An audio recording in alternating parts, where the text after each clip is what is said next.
Good morning, everybody. Welcome back to Archer's Garage and Whatnot. Today we're back in the garage doing some mechanical work, and we are doing a lift kit on a 2019 Dodge Ram pickup truck. It's my neighbor's truck. He bought a 2-inch lift leveling kit and some bigger wheels and tires. Wheels and tires haven't gotten here yet, but we're going to go ahead and put the lift on anyway. Since we got in, we got some spare time, might as well knock that out. And I'm going to take you along for the ride to see how we do this. I've never done one on this particular model, so it'll be a learning experience for you and me. Looks very, very straightforward, and we'll show you how to do it in your driveway with basic hand tools. So let's get started. All right, so here is the truck in question. See, he's already got jump start on mudding. Oh, usually this thing is crystal clear and super clean, and yeah, not today. So first thing we need to do, jack it up, put it on jack stands, get the wheels off. So let's get started. Well, actually, before we do that, let's take a measurement, see how much lift this actually gives us. We're doing this thing here. They measure out to about 1 7/8 inches, but it calls itself a 2-inch lift. We'll see how much it gives us. All right, so when you're measuring, you don't really want to measure it from the ground up, because if your tire's a little bit low, that's going to throw you off. So you want to measure from the bottom of your wheel to the bottom of the fender, and we are at, what is it, 20 or 30 and 3/4, we'll call that 30 and 3/4. All right, so remember that, guys. So as it turns out, I've got a little bit of help today. My neighbor, the one who owns this truck, typically takes my daughter, this is Lulu Bug. He usually takes her to school for us. Today, his daughter is being promoted from kindergarten to 1st grade, so they've got the little ceremony for that. So I was supposed to take her to school, and I forgot.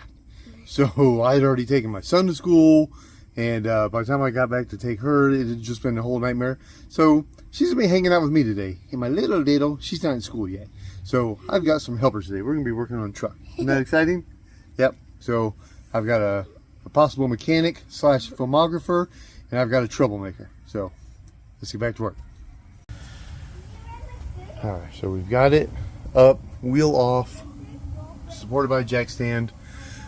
Step 1, we want to take the sway bar loose, and we do this by taking loose the sway bar end link. Down here there's an 18mm nut on the bottom of it, and you'll see I'm using my impact gun just because I have it, but it's spinning. All right, so we had to take a couple hours off. It in typical Florida afternoon fashion, we got a downpour. Problem is, it was 9 a.m. Wow, it came up on us, and it rained me out. So here I am now. It's right at 1 o'clock. We get back on it.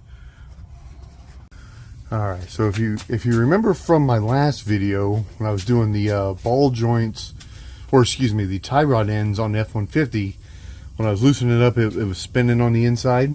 Well, this sway bar end link, same thing happened. Loosening it up, there's an 18mm nut under here. I hit it, started spinning. So it's not the end of the world. Same situation, different piece, and different sizes. So you put a 8mm socket on here with a 18mm wrench on here, and you're going to tighten the 8mm to go through the nut. So you're not going to loosen it. You're wanting to loosen the nut, and by wanting to loosen the nut, you're going to want to tighten the stud. Right, so you're going to drive that through the nut. Okay. For our next trick, you got to remove the ABS wire from its place here in the upper control arm. It just pops out. It's got these little, some people call them Christmas trees. They're just push pins. Right, you just pull them out.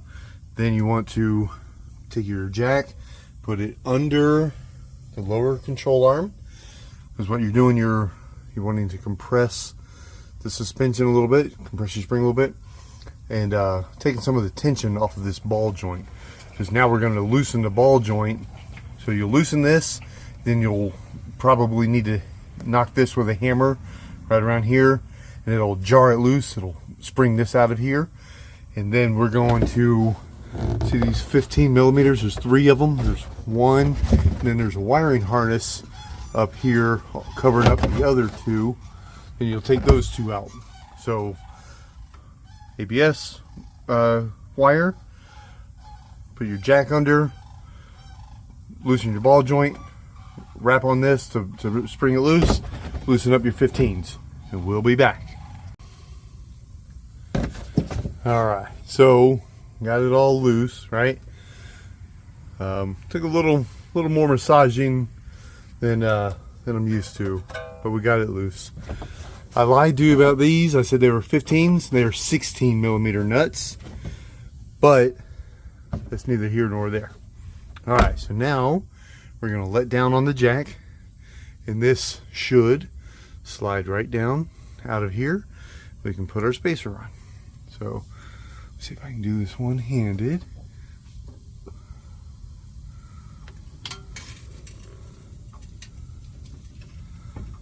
See how it's going down out of there. Probably have to get in here with a pry bar and get it the rest of the way out of there. But that's how it works. Let me turn this camera off and show you when I get it loose. Alright, according to the instructions, you let this down, it comes out. However, this brake line here, it's not long enough to do that. So I had to take the caliper loose. See, caliper bolts here. Take the caliper loose, put it up here, that way you've got some slack. And now I'm going to take zip ties and zip tie it to this so it doesn't fall and then put all that weight on my brake line. Which is okay that we're doing this. My neighbor wanted new brake pads done anyway, which honestly really doesn't need them. So I may hold off till he gets home and I'll show him that. But anyhow, when you're doing this, remove your caliper and set it up on top here and zip tie it down. Alright, the instructions are very, very simple and straightforward. They say, remove this, remove those 3, gently pry down, take this out. I have been doing this professionally for 30 years. Yeah, I'm going to tell you that's not how it gets done. Those off, I had to remove the brake caliper because the line wouldn't allow you to extend it, so be sure you do that. And then I had to take the wow, I'm losing my words here, the outer tie rod. I had to loosen the tie rod in, slide it out of the way to get this out. So if you're doing this, just remember it's not as easy as just sliding the thing out. You're going to have to take some stuff loose, so don't get too frustrated. And it's going to take more tools than what you think. I mean, I had to pry it out. I had to hit this with a hammer and use a zip tie and my big pry bar. Hey, baby girl. So just be ready for it. Overall, it's not hard, but it's definitely harder than what the instructions make you think it is. But you can still do it. All right. Morning, everybody. Today's the next day. We had to stop yesterday. It got real hot on us out here, and it wasn't worth it. My neighbor has another ride to work, so rather than hurt ourselves out here in the blazing sun, we said, you know what, let's stop. So what was getting us is getting the spring and shock absorber or strut back in, excuse me. And we wound up just going down and picking up a set of spring compressors, outside spring compressors. Can't even talk this morning. And it went relatively easy after that. It's still a tight fit, but do yourself a favor, start with that. Don't try to do it without it. With the extra 2-inch spacer, trying to get everything lined up in there, it just made it a lot more difficult. On some vehicles you can muscle them in there. This one wasn't playing so nicely. So do yourself a favor, start with that. Go down to O'Reilly's or AutoZone, whoever you like. They've got the tool rental program. You go in there and you basically pay the full price, and when you return it, they give you your money back. So you're just, you know, you're renting or you're buying and returning essentially, but they call it tool rental. So here's how she looks this morning. I've got to torque the supplied Allen head screws here.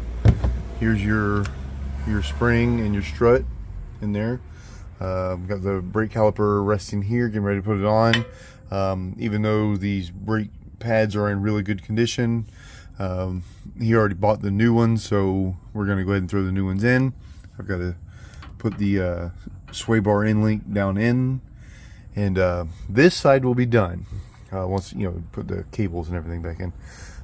This side will be done, get to the other side, then do the back. So I probably won't film the other side unless there's something that really needs to be seen, but you know, because it's just rinse and repeat. But I will film the rear, so if there's something to be seen, I'll show you guys that. All right, front is all together. Now time to do the rear. I measured it up. It is 32 3/4 inches now from the bottom of the wheel to the bottom of the wheel well. I didn't measure the front yet. I wanted to get the rear done first, and then with everything level and settled, then I'll measure it. So let's get started on this.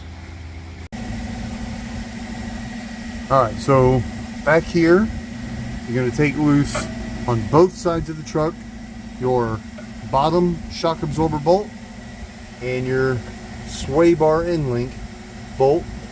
That's an 18 millimeter, and this was a 13/16, probably 21 millimeter to be precise, but it's close enough.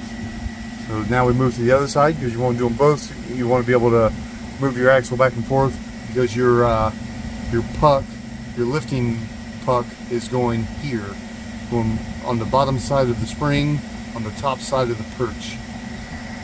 All right, so the instructions say loosen your shock absorber and the sway bar end link, and then you'll be able to move it.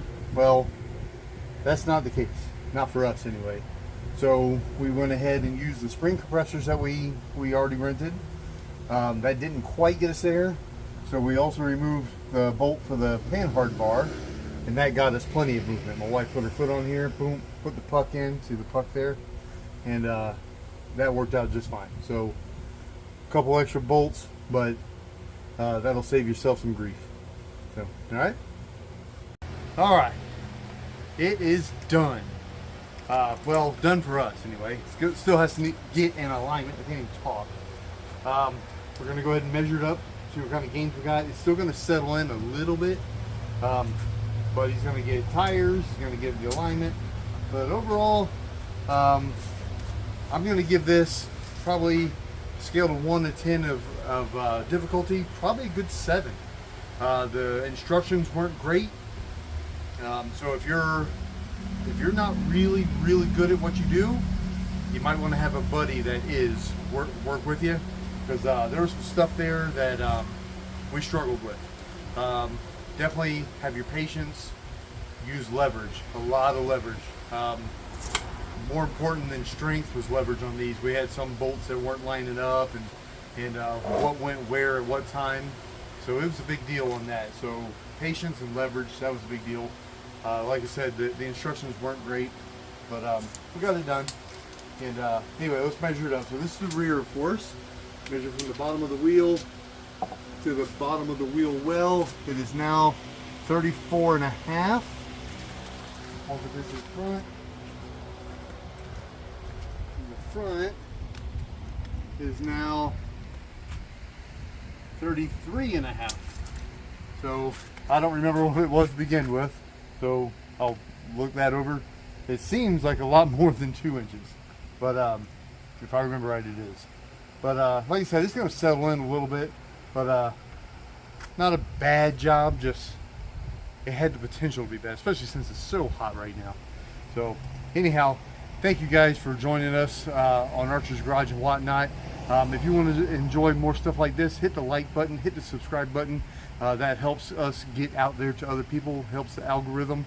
And we hope to do this every week. We don't have a whole ton of projects, but we do have some really cool ones coming up. And anyway, have a blessed day, everybody, and I'll see you next time.